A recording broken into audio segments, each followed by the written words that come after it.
Jared, is that a little better? You obviously don't like my selection of dance music. Iron Man, alright? We've seen that show live, that performed live probably a dozen times. That's a lie. Probably 6 times. So hopefully you approve of that playlist. Don't worry, we'll be able to work on some of your ideas when you're here next week. So that song was for Jared. Happy Thursday. It's actually a day I took off since my birthday was yesterday, but I need to go into work to accomplish some things anyways. Things that I should have done a long time ago, and it's Accountability April still. So instead of just putting it off until Sunday, I'm taking part of my vacation day and taking care of business, getting it done.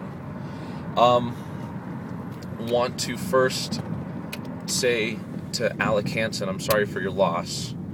He posted on his drive time today that unfortunately he was celebrating the life of someone who passed. But he made some really, really good points, and I want to talk about one of the things he said, because I've been thinking about it a lot lately myself.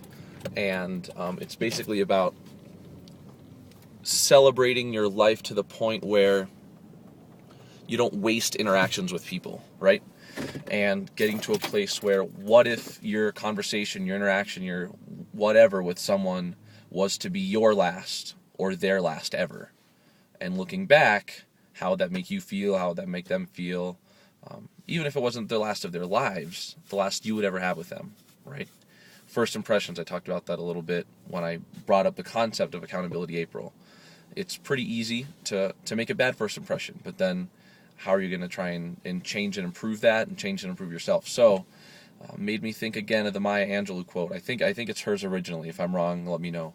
But, people will forget what you said, or people will forget what you did, but people will never forget how you made them feel. I've been thinking about that a lot as I go through life, because you are, the legacy that we're working to build for ourselves really comes down to the way you make people feel. And maybe you have a bad night, maybe you say or do something stupid, and so be it. Some interactions will end like that. But at the end of the day, the people who matter to you and the people who will remember you, either for something good or for something bad, they're going to think about how you made them feel at a certain time. So are you adding value to your life and to the lives of others on a regular basis? I love CrossFit coaching. It's my dream job. It's what I want to do full time, and I'm working towards that goal. But the reason for that is because I love being able to see the impact that a little bit of coaching can have on a lot of people, right? I'm not doing the work for the athletes that I train. I'm just saying, hey, get your knees out a little bit, chest high, hips back, whatever.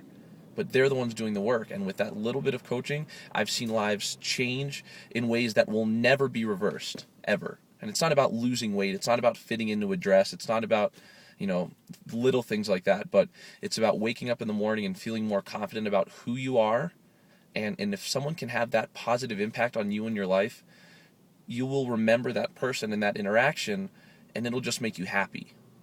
I work with some people at my other job who, for whatever reason, and I think it's unfortunate, don't have the ability, or choose not to have the ability to be more positive about things. And everything is sort of the struggle and this argue, and everything's a fight, like hitting your head against a wall.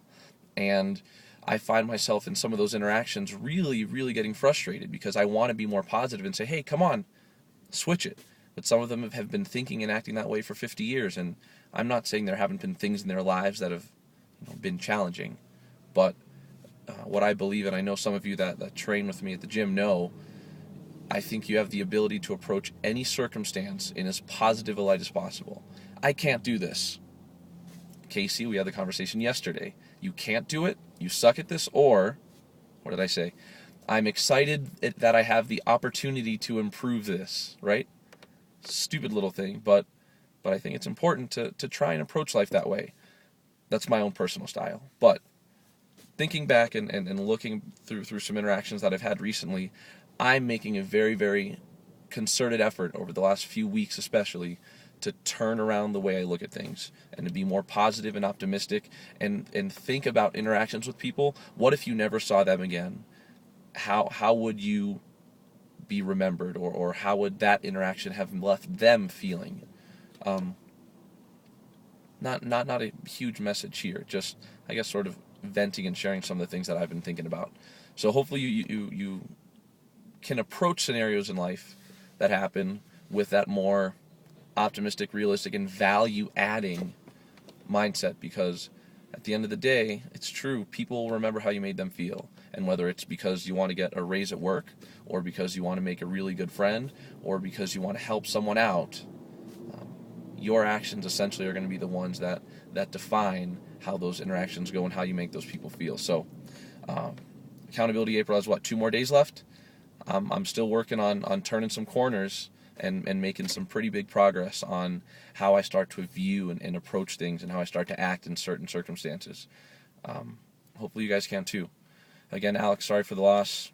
Jared, hope you like the music. And Casey, I'm excited that you have the opportunity to continue to improve. Anything else you guys want me to talk about, let me know, and I'll see you soon.